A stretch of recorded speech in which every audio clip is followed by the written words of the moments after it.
Welcome, compilations enthusiasts! Let's dive into the ultimate compilation experience. Story 1. Am I the a-hole for wanting my fiancé's stepdad to walk me down the aisle? My fiancé and I have been together for 6 years, and we're getting married in May. My fiancé's stepfather married his mom when he was 3 and raised him like his own. His mom died from breast cancer when he was a teenager, but his stepdad let him stay at home until he was 26 and even trained him to be a mechanic like himself. I have a lot of respect for his stepdad raising a child that's not his own and helping us both when we needed it. He co-signed for our first place because neither of us had regular jobs and income, and when he bought a place, he and my fiancé did all the renovations. He is a great guy and lives with rescued 4 dogs. I'm Chinese American, so the idea of a stepdad, it's not really in the culture. Being as close as a bio-dad is unfathomable, but I can see that they are close as if they were blood-related. My bio-father is a deadbeat to me. He dated my mom when they were both young and then left when I was born. He didn't give us money and my mom never asked, which is crazy if you ask me. I found out after I was an adult that he never wanted me, but she did and felt guilty because he wanted her to get rid of me. So it's not like he wanted me to exist. He visited me a few times in my childhood, but never let us see his other family, so I have singling friends I only met when I was older. My mom and I were pretty poor growing up. We had government aid, and when I got older, I realized my half-siblings were raised in a middle-class home, and my mom and I suffered for very little reason. So I have no reason to want my bio-father to walk me down the aisle. When my bio-father found out about the wedding he offered, I pretty rudely declined. I was mad at my mom for telling him, but she thought I should forgive and let him walk me down the aisle because no matter how much my fiance's stepdad helped, he isn't family. I don't consider my bio-father's family either. I mean, anyone who knows me in this channel knows how I'm going to side. Absolutely, you get to choose your own family. And if your biological father has not wanted to be a part of your life your whole life and has made no efforts, you don't even owe inviting him to the wedding, let alone having him walk you down the aisle, whereas your boyfriend's stepdad has been an integral part of your life. So yes, absolutely, that's such a wonderful gesture. It warms my heart that you would want him to walk you down the aisle. Even if it wasn't a stepfather, if it was just a friend that you had had for many years who had been so important in your life and you wanted them to walk you down instead of your biological father, I'd say yes to that. It's your wedding, you get to choose, and it should involve the people important to you, and your biological father isn't, and that's okay. Story 2. Dad calls the cops on me for being scared of wasps. For context, this story happened a couple of years ago. I, 22 female, have since moved out and am happily living with my partner, 20 female. So, as the title states, I have a phobia of wasps. Now, this isn't just an ick or a small fear, this is a full-blown panic-inducing phobia, and I've had it for as long as I can remember. Anytime I see a wasp, no matter how far away from me it is, I will do anything I can to get as far away from it as possible. If one flies near me or is in my immediate vicinity, I will start to shake, cry, hyperventilate, and if it gets any closer, I will start screaming and flailing much like a child. It's incredibly embarrassing and humiliating, especially out in public. I've tried my best to control it, but nothing so far has helped. It might be worth mentioning I'm also autistic, so I struggle deeply with emotional regulation due to my disability. My wasp phobia has always been a huge nuisance, especially to the people around me. And trust me, my family made sure I knew about it. As a young child, I was constantly reminded of how I ruined family outings, how my family could never take me outside, how I would be spanked for having panic attacks, etc. On top of that, my dad and his brother loved to torment me about it when I was little. They would jab at me in the head and make buzzing noises to startle me. They would tell me there were nests/wasps nearby to make me scream and cry, and then when I got to the point of crying, they would make fun of me for being such a crybaby. So needless to say, my wasp phobia isn't necessarily all about wasps. There's some PTSD attached to it as well. Enough with the sad backstory though, and on to the main event. A couple of years ago, I was almost 21 at the time, my mom and I had just returned from the grocery store. We pulled into the driveway, and beside the driveway, in front of my parents' house, stood a big oak tree. Wasps do tend to hang around by that tree, of course, for the wood. At that point, I'd gotten myself to ignore them as long as they didn't bother me. This time, however, there were a whole bunch of them swooping and buzzing around the car. My mom asked me to get out and help her with the groceries, and I asked her to go ahead and start, and I'd join her once I calmed down from my nerves about the wasps. My mom chose to stay in the car with me to help me calm down. I cannot stress this enough. My mom was not trapped in the car with me. She was only trying to help and would have removed herself from the situation at any time. My dad was in the front yard and noticed I wasn't getting out. He came up to the door and tried to open it. Of course, I screamed and held it shut, considering wasps were flying directly by the door. My mom told him to go away, she could handle it, she was trying to calm me down, and all he was doing was making me more upset. Now my panic was beginning to turn into an autism meltdown. I felt trapped and like I couldn't escape. My dad came back a few minutes later and tried once again to open the door. I freaked out and started crying, begging him to leave me alone. He obliges and goes away. A few moments later, I begin to calm down and go to get out of the car so I can make a beeline, pun intended, for the garage. Keep in mind that there's still very much a large sum of wasps zipping back and forth around the car. Right as I'm about to open the door, my dad emerges with his phone up to his ear. He comes up to the door and pounds on the window, which startles me into not wanting to open it again. He forces the door open and informs me, as I'm starting to fall back into my meltdown, that he's calling the police to have me forcibly removed from the car. This, of course, terrifies me enough to immediately get me out of the car. I burst into tears, begging him to hang up as I jumped out of the car and ran into the house, wasps forgotten. I was beyond embarrassed and humiliated. I felt like a child. My mom was livid. I could hear her yelling at him as I ran in. I locked myself in the bathroom, feeling like I was going to vomit. I allowed myself to cry and have my meltdown for a few minutes and then tried to calm down. My dad knocked on the door and told me it was my fault he called the police, that I deserved what he had tried to do, and that I was going to be the one explaining to the police that I was too wimpy towards a few wasps to get out of the car if he'd ended up calling them. I didn't respond. I didn't respond to him at all for 2 days. After a couple days of the silent treatment, he told me that if I wanted to treat him so badly for being a loving and caring father, that I wasn't allowed to have privileges in the house anymore, and he was taking my car away, essentially trying to lock me down like a child. Given the fact that this was a tactic he'd been using my whole life, I gave in to him and things went back to normal, if you can even call it that. As I said before, I've since moved out and I'm far away from that situation. I still can't believe anybody in their right mind would call the police on an autistic person who was having a moment of distress, especially considering I wasn't hurting anybody, myself or anybody else. My mom wasn't trapped in there with me either, like my dad tried to claim. She had free will to leave the car at any time. Very glad to now be living with my girlfriend, who is very patient and kind with me about my phobia. It's a work in progress, and the police incident set me back drastically, but I'm slowly getting better. Long story short, my dad was so desperate for a power trip that he came down on me with an iron fist about a situation that he wasn't involved in or asked to become involved in. Your dad is a piece of crap.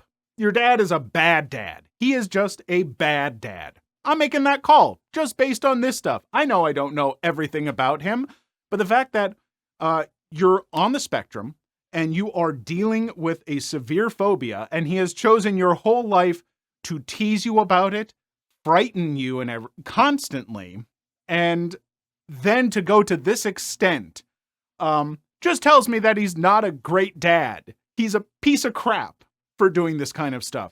Also, I'm calling the police because the police should, if I was a police officer, which never, but I would have arrested the dad for being like, nope, you can't call the police on something like this. This is a misuse of our time. Like, what an a-hole. What a complete prick. Why are some parents like that? Why are some people like this? And then, I did this out of love. No, you didn't. You did it out of a power trip because you probably have no power anywhere else in your life. You are desperately grasping at control over these people because in your job and with your friend group, They all recognize you as the pathetic person you are, desperately grasping at any little thing that can make you feel like you have power, instead of just being a good, kind person, not caring about that stuff, and living an altogether better life. You make people around you more miserable. Do better. Story 1.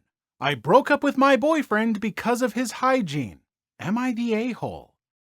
A little bit of a rant here, but I want to clarify that I used the word temporary separation rather than breakup because I still want to be with him. He's an incredible guy, but as I stated, his hygiene. We didn't have this problem at first, but it started one particular week where he didn't smell the best. I didn't say anything because that same day I met him in my PE class. We were in high school, so logically I brushed it off that, hey, it was a pretty rough class and he just didn't wash up. Fast forward later on in the week, he's got a fever and he's not feeling well. I cuddled him for warmth as we're in his relative's truck, but the smell coming from him was terrible to the point I couldn't breathe. It was horrible. I let him know, not in that exact manner, but he tells me he's stressed out and how he barely has any time between school and work, which includes taking a shower every day. Okay, understandable, but we leave it off where we conclude he needs to start putting in more effort. But then it happens the next week and the next day. He wears dirty clothes and sometimes during multiple days of the week he won't shower before coming to school. At this rate, I'm starting to get embarrassed when people come up and ask if I'm dating him for real for real. We argue about it and his reason was the same again, barely any time. I get frustrated at this point because we both work and go to school. I even do more extracurriculars and classes on top of that. But not only do I stay on top of my self-care, but I also do extra to look good for him. I figured we would go shopping for products, so I bought different products for him and explained what they were for and how to use them. Throughout the whole time, he was complaining about why he even needed it, even though I was explaining the whole time. Sigh. Last time we talked, I told him if he doesn't get his priorities fixed, we're going on a break. Today was that day. He kept on asking what he did wrong, even though we've argued about this several times, and he even started victimizing himself when he started degrading himself. For example, I can't do anything right. I just can't. I'm tired and stressed out too, but I do my best to make myself presentable for you, cook for you, and support you in all things. But I know I shouldn't be embarrassed to walk with him in public. Was I wrong for separating? What else can I do for him? All right, so there are a few things to consider here. Oftentimes, kids in school who have problems with hygiene and smells are often dealing with bad situations at home, personal trauma, stuff like that. And so usually there is a root cause for that kind of stuff. And it's more than just, hey, you kind of smell. Could you take a shower? Like the problems are more deeply rooted than that. And it's not something that I would expect this person to tackle on their own. They are also a high schooler, which, why are you making meals for him as a high schooler? that strikes me as a little odd, but whatever. But yeah, there's very likely a root cause for this and something that he needs to maybe work through, and he may even need therapy, something like that. I don't know. I don't know the whole situation, and maybe that's not the case, but oftentimes that is the case. Otherwise, I mean, yeah, you are entitled to how you feel about stuff, and if it is something that you're just uncomfortable with and he doesn't seem to be making an effort, taking a step away and maybe offering him help to, tackle the situation might be a good step. Like I said, you're in high school. It's a lot for you to have to deal with. So I don't know exactly where I land, but I do try and sympathize with folks who are going through bad hygiene stuff because it oftentimes comes from a place of hurt. Story 2. My husband had a relationship with a man and never told me. I don't know if I'm looking for advice or just venting. My husband is 31 and I'm 29. We've been together almost 4 years, married 2 years. We didn't know each other before 4 years ago, so we didn't grow up together, go to school together, or anything like that. We live in a somewhat large city. By coincidence, I now work with a woman who went to college with my husband. They were friends but didn't keep in touch after they graduated. I worked with her for about 2 months before we realized that she used to know my husband. Now we've worked together for slightly less than a year. Last week we were talking about birthdays and Halloween plans and how, as adults, we rarely go out and do anything for these occasions, but when we were younger, we always had multiple parties to go to. We were sharing some funny party stories, and she mentioned something about my husband. He was friends with all of the gay people, but had his other more conservative preppy group that he was part of, and none of them would hang out with the gay group. He's sort of just the type who is friends with everyone. She mentioned he was one of the more intimately confused men I've ever met. I sort of always knew he'd ultimately end up with a woman, but our hearts were when we found out he was dating that guy. I just laughed along like I knew exactly what she was talking about, but in reality, I had no idea what she was talking about. Now, yes, I know he does have several gay friends, but so what? He never mentioned dating men before at all. First, I want to say that I feel bad that this even bothers me. It shouldn't bother me. Who cares if he's dated men, women, or non-binary people? I was sort of surprised just how much I did suddenly care, but more than anything, I was mad that he didn't tell me. Why would he not ever mention anything about it? I don't know why he'd feel the need to hide it from me. I keep wanting to bring it up to him, but it just feels awkward. He doesn't want me to know for some reason. I don't want to embarrass him or make him feel uncomfortable that my coworkers shared this with me. I wonder if he's been nervous this whole time that she might reveal this, but, why would this typically even come up? She and I don't even work in the same department, so we probably only talk a few times a week when working on collaborative projects. So, I'm usually all for, people who are figuring out, their preferences and stuff like that. Being able to stay in the closet with, certain people and not with other people, and they decide when they're going to share stuff. Absolutely. And I can see why you might be hurt if you've been together with him for years in a, clearly a serious relationship and he's not sharing this with you. And so I guess I would understand why you would feel a little hurt by that. Best I can say is just be honest with this person. Let him know, like, hey, I found this out. Is there any reason you've never shared that with me or something? Like, I'm all for just honesty is the best policy in this kind of stuff, because the more you hang on to this and wonder why he didn't tell you and all that stuff, and it's going to eat away at you and make you question how honest he is with you. And eventually, after months of it just bothering you, you're finally going to just ask, and he's going to be like, did I not tell you about that? I thought you knew. Yeah, it was for a couple of weeks. I don't know. I was trying to figure things out. God, I'm sorry. And you're going to feel silly, maybe. Or maybe it's something more. I don't know. But the only way you're going to know is if you're honest. Story 1. Am I the a-hole for getting my revenge body after Bridezilla fat-shamed me? My 30 female friend Kate's 30 female wedding was last weekend. We went to grad school together but haven't seen each other in person in about 2 years, though we've FaceTimed and kept up since then enough to where she invited me to be in her wedding. However, a large part of this is that her fiancé Kyle, 30 male, has 8 groomsmen, and she needed enough people. About 6 months before the wedding, the bridesmaids were all talking in a group chat on Discord, and I overheard Kate, who must have thought she was on mute or that her voice wouldn't carry, rather snidely turn to Kyle and say that I would round out the group because I would be a good counterweight to her fiancé's friend Tim, the idea being that Tim and I were both obese. When she moved back toward the mic and said something about not being on mute, I acted like I couldn't hear anything and said something like, yeah, you were really far away. You sounded like you were underwater. I couldn't hear you.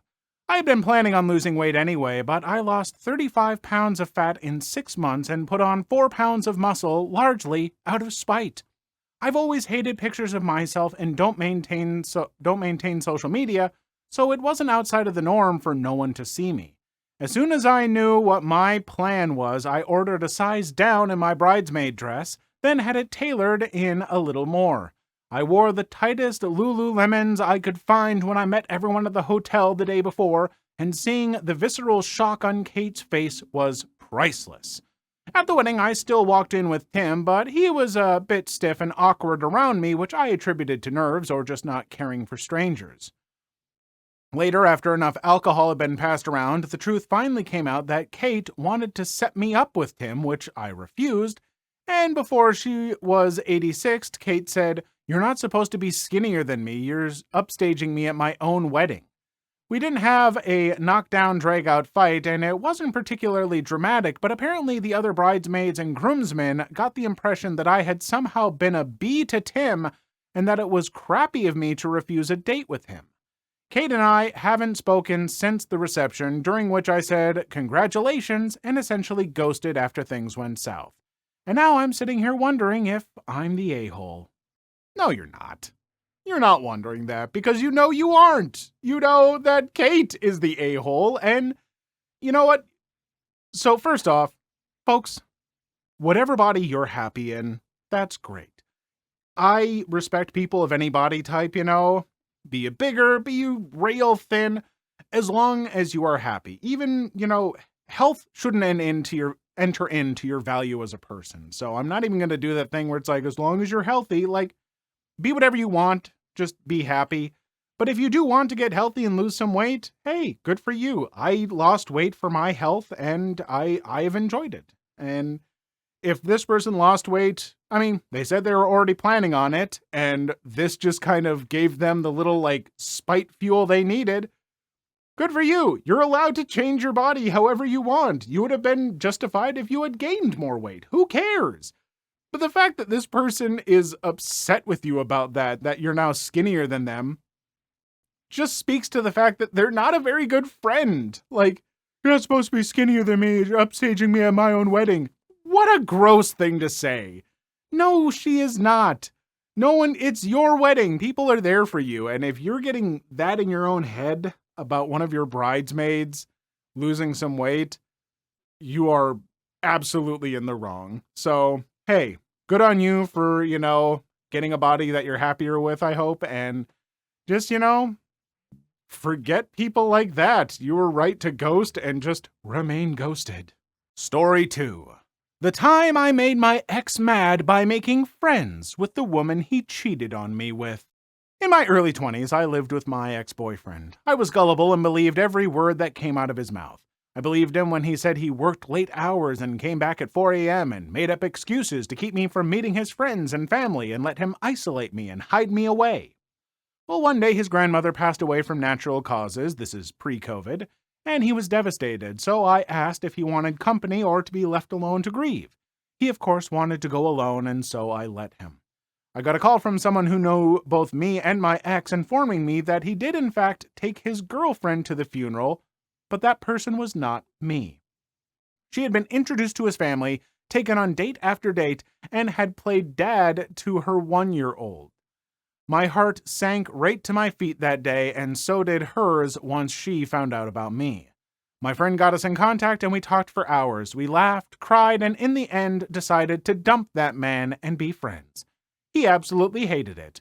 We became extremely close after that. I took her to her 21st and drunk sat her after she got sick all over me, and we took each other on a date and even to a concert that her family got tickets for.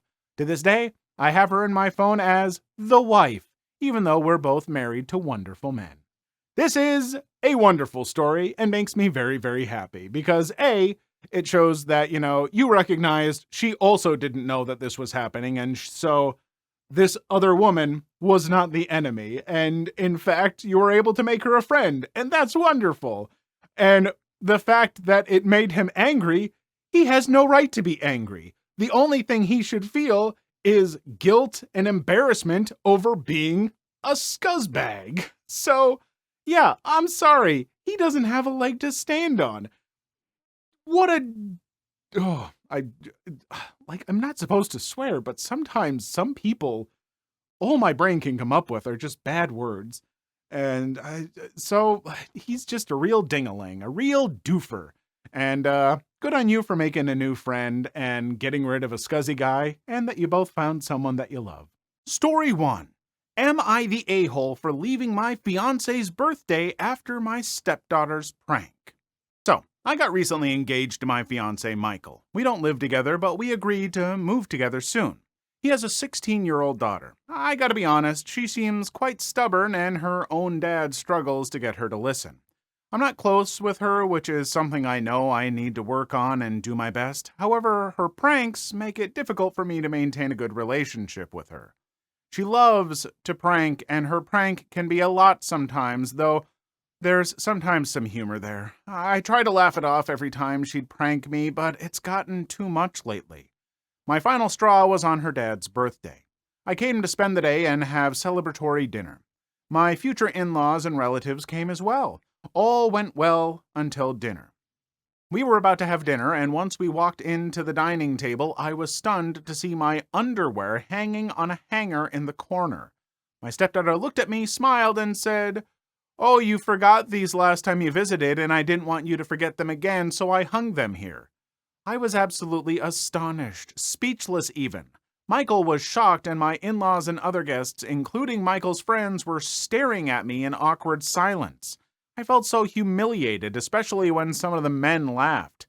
Next thing I knew, I yelled at her and was grabbing my stuff about to leave, and Michael and his daughter telling me to calm down, it was just a prank. I left immediately and turned my phone off. Michael left many text and voice messages calling me hypersensitive and claiming I ruined his birthday by walking out over a prank. We argued later, and he said his daughter is a teenager and it's what they do, so my reaction was over the top and ruined the birthday for him and his family. I haven't spoken to him in days, and he's expecting me to apologize for walking out and also yelling at his daughter. Am I the a-hole? Did I overreact? Hey, Michael, maybe you need to learn a little bit more about parenting, because not all teenagers do stuff quite like this. Yeah, teenagers will make mistakes. They will push boundaries, but that's embarrassing for someone. Like, some people are going to be really embarrassed by that. That's kind of a crappy thing to do to someone. Also, so many pranks are just a pain. Like, folks, a good prank, the person that you're pranking should also be able to laugh about it afterward. Like, that's the hallmark of a good prank. If you're just embarrassing them and making them feel bad, it's just a mean thing to do. I guess it's technically still a prank, but it sucks. So, yeah, maybe walking out and not talking to him was a bit much, but also his reaction is pretty crappy, being like, "It's just a prank, you ruined my birthday." No. Your daughter, Michael, your daughter ruined your birthday by setting all that off. And I think the poster was within their rights to be unhappy and to leave after that. So, yeah, no, not a great prank. And, Michael, do better. Story 2. Take your 9-week-old baby out of the stroller so my child can sit there. S, sister, EK, entitled kid, EM, entitled mom, me, Chuck Norris. So, my sister and her husband flew up to visit the family in Canada and introduced their newborn daughter to everyone over the Easter weekend. It wasn't a long visit, and they went to the airport this morning to check in for their flight. My train back to my apartment didn't leave for another 3 hours, so I tagged along to help with stroller and bags. Basically, I was an extra pair of hands so they could focus more on the baby instead of trying to juggle bags and everything. So, we're standing in line. There was an issue at the check-in kiosk, and I feel my small rolling weekend bag get extremely heavy all of a sudden, to the point where it almost yanks right out of my grip. I turn around and there's a girl anywhere from 7 to 10 years old sitting on my bag. Me. "Excuse me, please get off my bag." Entitled kid. "My feet hurt and I want to sit down." She then bounced in place and accidentally yanked the bag handle out of my grip, causing both it and entitled kid to fall to the ground. Entitled mom. "Don't drop my child like that." Me. "She was sitting on my bag and yanked it out of my grip." It's barely 6:30 a.m. at this point, and I had zero patience for this stupidity, so I just hold my bag in my hand out of the way of entitled kid to sit on. My niece starts getting fussy, as young babies will, and my brother-in-law jogs off to go grab a bottle of water to make her a bottle. They thought they would be through security at this point, so they weren't prepared to make her a bottle. No big deal, I tell my sister to take care of her baby and I'll manage the bags. But behind me, entitled kid was just getting started. "Mommy, my feet hurt and I want to sit." I crap you not, this kid dragged out her words exactly like this. Entitled mom. "Hang on, sweetie." My sister was adjusting the baby in her stroller in an attempt to calm her down, but from behind her it looked like she was taking the baby out. Entitled Mom, see, she's taking the baby out of the stroller. Go sit there. My sister hears this and she just about loses her mind. No, she can't sit here. You're taking the kid out. She can sit there. No, I'm not, and no, she can't. She's a grown-butt child. She can stand like the rest of us. Her feet hurt. Take your brat out of the stroller and let her sit there. My sister gets this look on her face that I know very well. It pretty much promises that she's going to F up your day. Sister, OP, take baby's name out of the stroller, please. Brother-in-law should be here with the water for her bottle in a minute. I get confused, but I trust her and take the baby out of the stroller. Entitled Mom gets this look of absolute triumph, only for it to drop off her face as my sister then grabs my weekend bag and the diaper bag and puts them right where the baby was sitting. Sister, like I said, B, your child is grown and she can stand. My child is 9 weeks old. She can barely hold her head up on her own. You need to get some effing sense in your head. At this point in time, a check-in attendant notices my sister's situation with the baby, who was still fussing, and pulled her to the front of the line to get her through. Brother-in-law reappears right after that to help sort out bags while I feed the baby. I looked for Entitled Mom and Entitled Kid, and Entitled Kid was on the ground throwing a massive temper tantrum worse than any tantrum I've seen in children half her age. Entitled Mom just looked like she was sucking on a lemon. Too long didn't read. Entitled Kid sits on my bag while I'm holding it, complaining of sore feet and being tired. They fall off. Entitled Mom demands for my sister to take her newborn out of the stroller for the Entitled Kid to sit in it. My sister blatantly refuses, and the kid throws a temper tantrum. Wow, that's some bad parenting on the Entitled Mom's part. Like, just wildly bad parenting. And to have a kid who's like between 7 or 10 to be acting like that in public, like, that's getting around the age where kids should start to, like, understand society and how to act around other people. Like, I get it if a 4 or 5-year-old or something like that is, like, wandering around and, like, sits on a bag and it's like, oh, this is what I do with my parents. Why can't I do it with a stranger or something? And at that point, a parent should be like, oh, no, I'm so sorry. Sweetie, you can't sit on other people's bags. But for this entitled mom, like, you're doing this child a disservice. You're doing yourself a disservice because you are going to have the most unruly, ungodly child as they grow up. Oh my God, as a teenager, if you don't set boundaries and teach this kid how to act, they're going to be awful. Like, just actually parent your kid and don't expect other people to do it for you. Story 1. Am I the a-hole for my response to my sister's boyfriend's brutal honesty? My, female 35, sister, female 27, started dating one of those brutally honest guys a few months ago. He can be quite rude and make backhanded comments about me and the family sometimes, which is bothersome, but my sister says he's not malicious, but is just the brutally honest type, and we should get used to it. I visited my parents' house to celebrate my sister's birthday, and my husband couldn't come with me because he was busy. After the party, we all sat down for dinner, and my sister's boyfriend said it was weird that my husband and I don't have kids despite being married for 6 years now. I was shocked that he brought this up, but I gave a short answer stating that it's because of infertility issues. He asked on which side, and I didn't want to answer, but my sister said it's on my side. I got uncomfortable as he looked at me for a second and said that maybe not having kids now is a good thing because he thought women over 30 might produce defective babies due to age. I told him it was none of his business, but he said that he was just giving his honest opinion, and that's all. I, in return, told him, while maintaining eye contact, trust me, if I wanted an a-hole's opinion, I would have farted. Literally everyone at the table burst into laughter, and my sister and her boyfriend were stunned. A few seconds later, her boyfriend excused himself out, and my sister followed, then sent me a text after they left saying I was mean and disrespectful toward her boyfriend and insulted him maliciously just because he stated his honest opinion. She also said I ruined her birthday by getting petty and making her boyfriend the joke of the night in front of the family. I didn't respond, but she demanded an apology via mail as soon as possible. Mom agreed that I shouldn't have said what I said and should have just ignored him knowing how he is. I think, am I the a-hole? But I'm not sure. You were just voicing your opinion about her boyfriend, and you were being brutally honest about it. That's all. Why, can't he take hearing someone else's opinion about him without having a little hissy fit?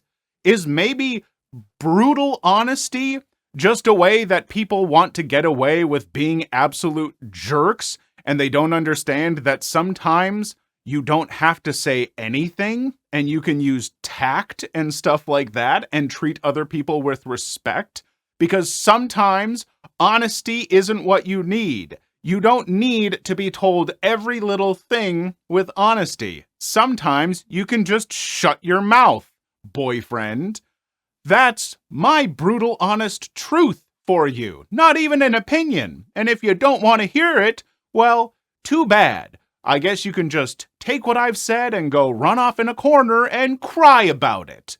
There, how does that feel, having someone talk to you like that? Take your shtick and shove it. Story 2. You're closed, so everything is free!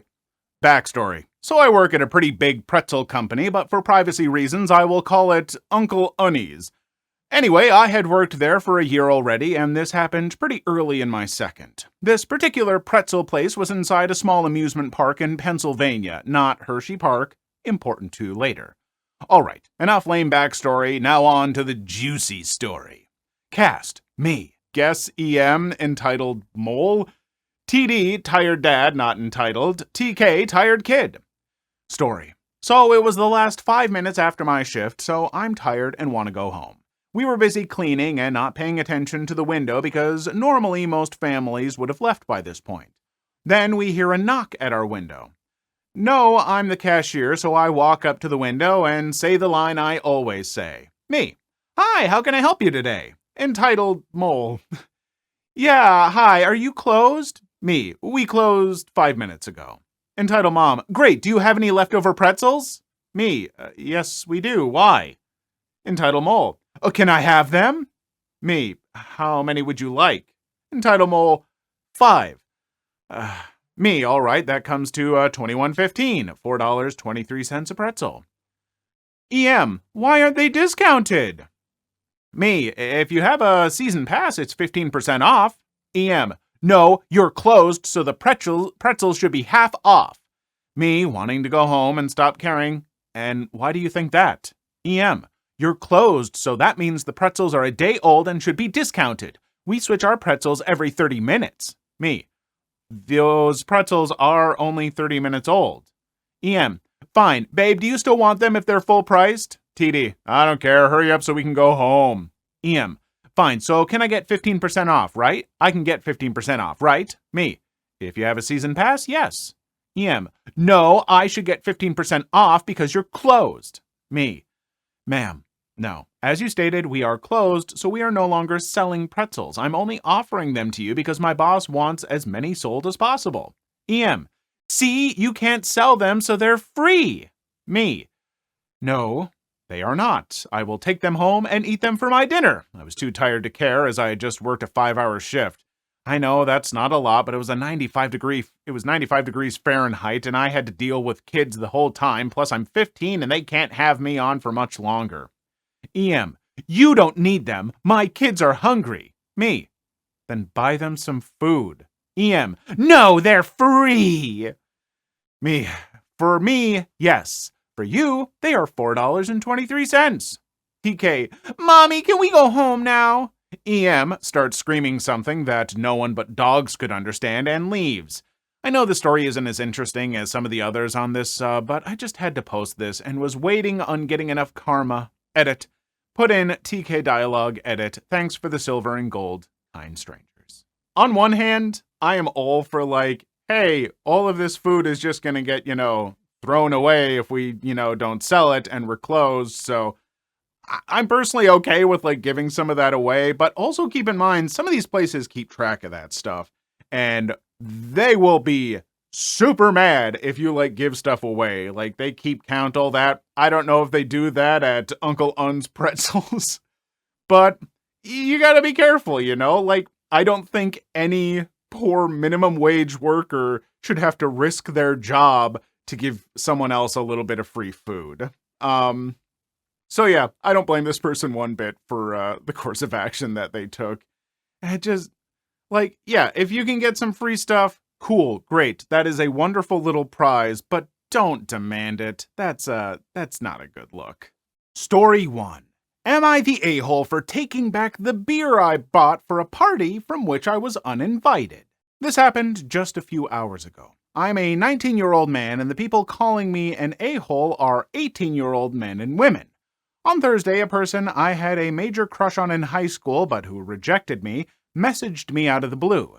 She had never contacted me without me contacting her first, and at one point I realized she had had me blocked on social media, and so I found it odd that she was suddenly being friendly.